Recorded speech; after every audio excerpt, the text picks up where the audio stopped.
네, 이번 영상에는 열방정식을 알아보겠습니다.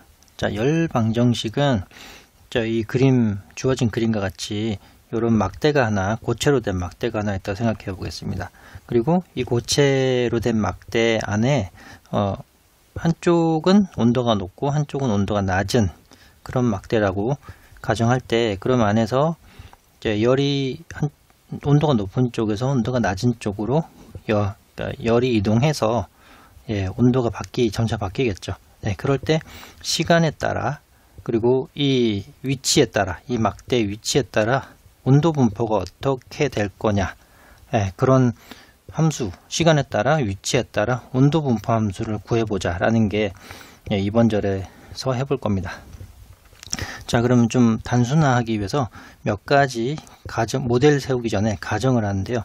첫 번째 가정은 이 막대 안에, 고체 막대 안에서 열은 이제 반드시 X축으로만 흐른다고 합니다. 그러니까 뭐 위로 가거나 아래로 가거나 이런 건 없고 오른쪽 또는 왼쪽으로만 흐른다 라고 가정을 합니다. 근데 저는 좀 더 단순화하기 위해서 이쪽 편이 온도가 높은 쪽이고 이쪽 편이 온도가 낮은 편이어서 열이 왼쪽에서 오른쪽으로 흐른다 라고 가정하면 훨씬 이해하기 쉽습니다. 물론 이렇게 이해를 해도 나중에 일반화가 가능하니까 일단은 그렇게 이해를 하겠습니다. 그래서 막대 안에 있는 열의 흐름은 X축 방향으로만 나타난다. 그러니까 가로로만 간다. 열이 흐른다. 그리고 막대의 옆면 또는 옆면, 이쪽 있죠. 옆면 여기, 그리고 곡면은 절연 처리가 되어 있다. 그러니까 곡면, 요거 둘러싸여 있는 곡면은, 그래서 막대 안에 있는 열이 요 바깥으로 흐르지 않는다. 요 안에서만 열이 갇혀 있다라고 가정을 합니다. 그게 두 번째 가정이고요. 그리고 이제 어떠한 열도 막대 안에서 만들어지지 않는다. 요 안에 열을 만드는 열 생성원 같은 게 없다라는 겁니다. 그러니까 초기에 이쪽에 어떤 열이 왼쪽 편에 많이 있었으며 그게 한쪽으로 열이 확산만 돼가지 뭔가 생성되지는 않는다. 이게 세 번째 가정이고요. 그리고 이 고체 막대가 전체적으로 균질한 고체로 이루어져 있어서, 그래서 막대의 밀도가 어느 위치나 항상 밀도가 일정하다라는 게 네 번째 가정입니다. 그리고 이 막대 고체에 관한 그 재질 있죠, 재질. 그리고 비열 감마랑 열전도 상수, 이 K 또는 뭐 카파라고 하기도 하고 K가 상수이다.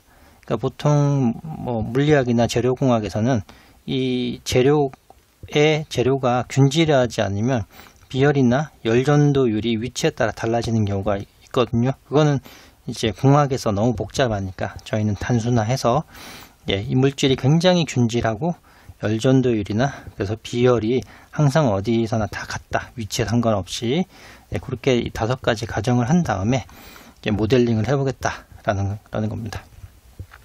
자, 요 가정을 하고 이제 첫 번째 생각해 보아야 할 어떤 물리적인 현상은 어떤 식으로 해볼 수 있냐면, Q는 이제 열의 양입니다. 열의 양인데 이 열의 양은 여기서 온도에 비례하죠.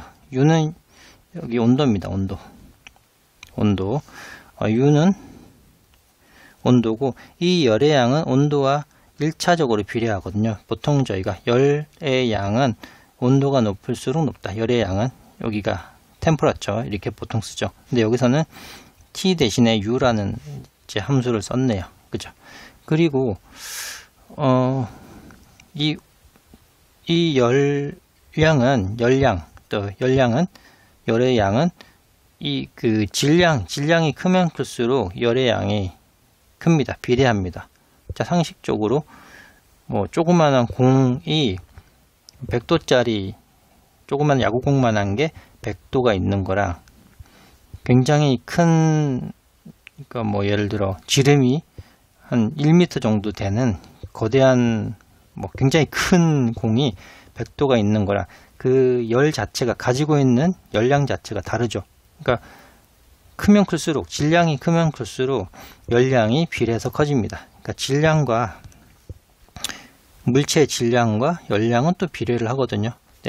그래서 M도 열량이 필요하고 온도도 열량이 필요하는데, 예, 그래서 이제 두 개를 같이 쓰면 Q는 M 곱하기 T와 비례하는데, 거기에 이제 비례상수 값말을 써서 이 비례상수가 바로 이 물체의 비열이라고, 예, 정의를 합니다. 예, 그렇게 해서 이런 식이 하나 나오게 되고요. 그래서 열량은 비열과 물체 질량과 그 물체의 온도로 나타낸다 라는 게 한 가지 물리량이고요. 네, 두 번째 물리적인 현상은 이 식으로 나타내지는데, 이게 뭐냐면 여기 위에, 예, 이 물체의 이 절단면 있죠. 이 단면, 요만큼의 단면으로 열이 흐르면 이 단면을 통과를 하겠죠. 그죠? 요 단면을 통과하는 열을 생각할 때, 그 통과하는 열의 흐름이 있죠. 흐름, Q가 있는데, Q가 시간에 따라 T, 이게 원래 이렇게 나타냈습니다. 라운드 T분의 라운드 Q. 열이 요걸 통과를 하게 되면 이 단면에 있는 열이 시간에 따라 변화하겠죠. 그죠? 근데 그 시간에 따라 이 단면에서 열이 시간에 따라 통과하는 거는 사실 열이 옆으로 가기 때문에 그 X좌표가 변하는 만큼에 비례하게 됩니다. 그러니까 그게 바로 시간에 따라 열이 속도인 거고, 그게 X축으로 많이 가면 갈수록 변하는 그 온도차, 여기서부터 온도차가 이 UX라는 거는 뭐냐면, UX라는 거는 라운드 X, 라운드 U인데, U가 사실 온도라고 했죠. 그죠? 이런 식이거든요. 그러니까 X축으로 움직일 때 온도가 얼마나 변하느냐, 그 뜻입니다. 그러니까 이쪽으로, 예를 들어 사람이 여기 서 있는데 이쪽으로 걸어 나왔을 때 온도가 급격하게 차가워지면 어떻게 되죠? 열이 빨리 이쪽으로 움직이죠. 온도차가 크니까. 그게 바로 이 의미입니다. 그러니까 X축으로 갈수록 온도차가 기울기가 큰 만큼 그 시간에 따라 열량의 흐름의 비율이 빨라진다는 겁니다. 그죠? 그러면 UX랑 QT랑 비례하는 건 알겠죠? 그죠? 근데 이 시간에 따라 이 단면을 흐르는 열량의 변화, 속도, 그거는 이 단면이 크면 클수록, 큰 단면이면 열이 잘 흐르겠죠. 우리가 물을 흐르는 것처럼. 그래서 단면에 비례를 합니다. 예, 단면이 크면 클수록 열이 많이 흐르겠죠. 그렇죠? 그래서 결국은 이 친구랑 A 곱하기 온도 T, 보통 T라고 쓰는데 여기서는 U라고 표현했으니까 온도의 함수, 이렇게 비례를 하는데, 비례상수 K가 곱해지면 이런 이퀘이션이 되죠. 근데 여기서는 마이너스를 왜 붙였냐? 왜냐면 QT라는 거는 사실 열량이 흘러가는 거는 온도가 높은 곳에서 낮은 쪽으로 흘러가죠. 그죠? 높은 쪽에서 낮은 쪽으로 흘러가죠. 그죠? 그러니까 UX랑 온도의 X쪽으로 갈 때 온도의 변화량은 항상 높은 온도에서 낮은 쪽으로 가기 때문에 이 친구는 항상 음수를 나타냅니다. 그렇겠죠? 그래서 이 음수를 나타낼 때 음수를 곱하면 전체가 양수가 되니까, 그게 바로 열량이 흘러가는 변화량이 이렇게 한 거죠. 그래서 사실 낮은 쪽에서, 온도가 낮은 쪽에서 높은 쪽으로 열이 흘러간다 그러면 마이너스를 붙여줄 필요 없는데, 이제 온도가 높은 쪽에서 낮은 쪽으로 흘러가기 때문에 마이너스가 붙었다, 이렇게 생각을 하면 됩니다. 그래서 열이 여기서는 이제 오른쪽으로 흐른다라고, 일단 아까 제가 여기가 온도가 높고 여기 온도가 낮은 쪽이다 생각을 해보시면 됩니다. 자, 그래서 열이 오른쪽으로 흐르면 얘가 음수가 되겠죠. 그쵸? X가 증가하면 증가할수록 온도가 낮아지기 때문에. 그렇죠? 예, 요게 그래서 기울기가 음수가 됩니다. 예, 그렇게 생각을 할 수 있고요.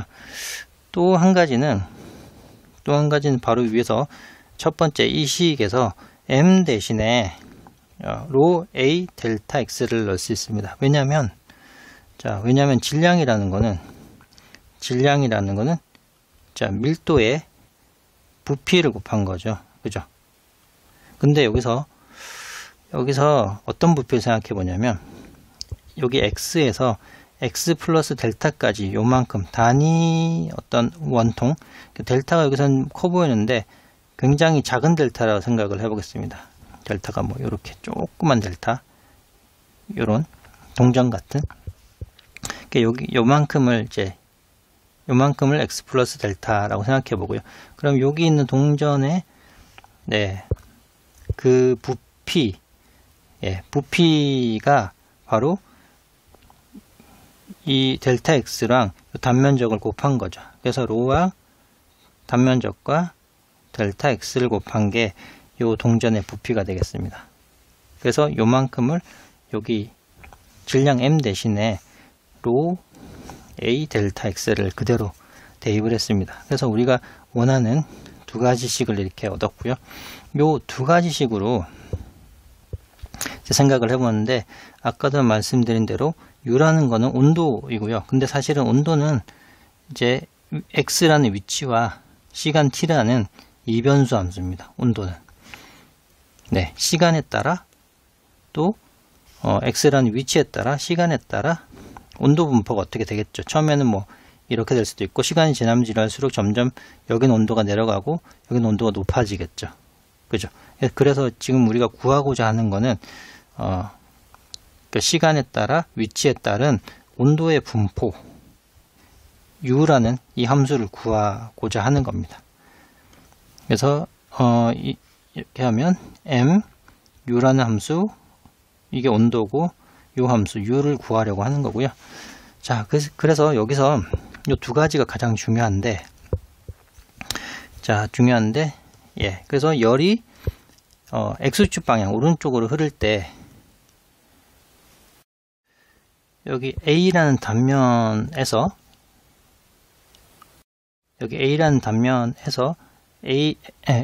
그죠? 이 X라는 위치에 있는 단면이 A죠. 그러니까 X에서 X 플러스 델타까지 실제로 열이 흘러간 양, 시간에 따라 열이 흘러간 양은 바로 이 친구죠. 여기 있는, 예.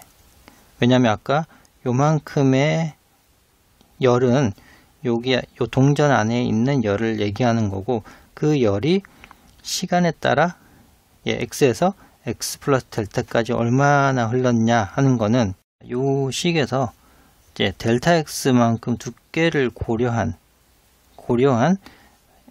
이 시간이 흐를 때 열의 흐름율, 요 흐름률은 여기서 지금 델타 X를 고려를 해줘야 되죠. 그죠? 요 두께만큼 흘러갔으니까. 그래서 여기 UX가 여기 A 평면, 절단면, A 면에 있을 때 그 온도, 여기가 아까 A의 단면, 요 위치에서의 온도가 지금 요 친구고요. U라는 친구고, 그리고 델타 더하기 X라는 X만큼 이동한 곳의 온도가 요거입니다. 그쵸?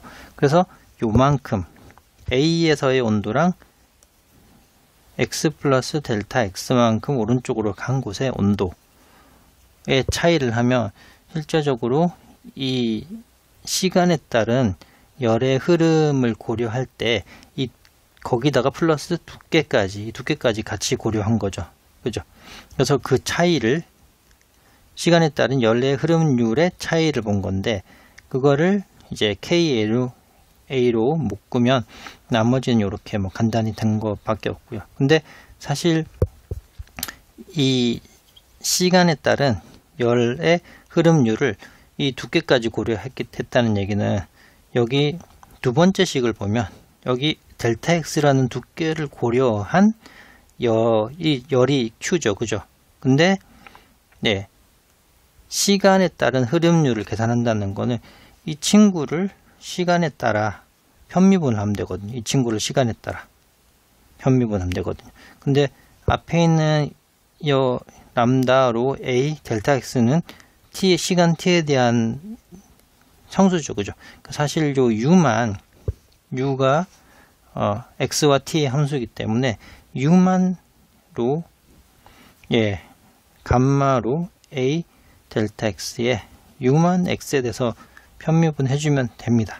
그러니까 t의 편미분부터 시작해서 델타 x를 고려하게 된 거고요, 그죠? 그리고 두 번째 식은 델타 x 부피를 먼저 고려한 열량에서 그 다음에 시간에 따른 열의 변화율을 고려하게 된 겁니다. 그죠? 그래서 그게 똑같은 식이 되고 결국 좌변과 우변 똑같은 식이 되고 우리가 원하는 요 t, t에 대한 온도의 변화율 요거를 하면 여기 감마로 a 델타 x를 이제 밑으로 분모로 넘기면 되죠. 그게 바로 요만큼을 분모로 넘긴 게 여기 나오게 됩니다.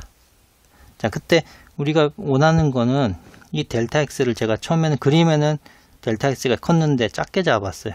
일부러. 왜냐하면 이 델타 x를 0으로 거의 극한을 보낼 거거든요. 그죠? 그렇게 극한을 보내고 나면 요만큼을 관찰 한번 해보시면, 자, 요만큼을 관찰해 보시면 델타 x를 극한으로 보낸다 라는 거는 x에 관한 미분의 정의입니다. 그러니까 ux라는 요 함수를 x에 관해서 한 번 더 미분하게 된 거거든요. 그러면 이렇게 ux라는 함수를 x에 관해서 한 번 더 미분하게 된 거죠. 이 앞은 그냥 상수고요. 그리고 여기는 u라는 함수를 t에 대해서 편미분하게 된 거죠. 자, 그래서 요런 편미분 방정식이 나오고 요걸 다시 한번 쓰면 요거를 그냥 k라는 열 분포율 상수로 대체를 해버렸고 이 친구를 쓰면 u, 사실 u는 x와 t의 함수죠, 그죠? 요 함수를 이게 더함수, 이게 편도함수 구한 게 t에 관한 일개 편도함수랑 같다. 요런 편미분 방정식을 얻을 수 있습니다. 요게 바로 저희가 원하는 지금 열 방정식이라는 거거든요.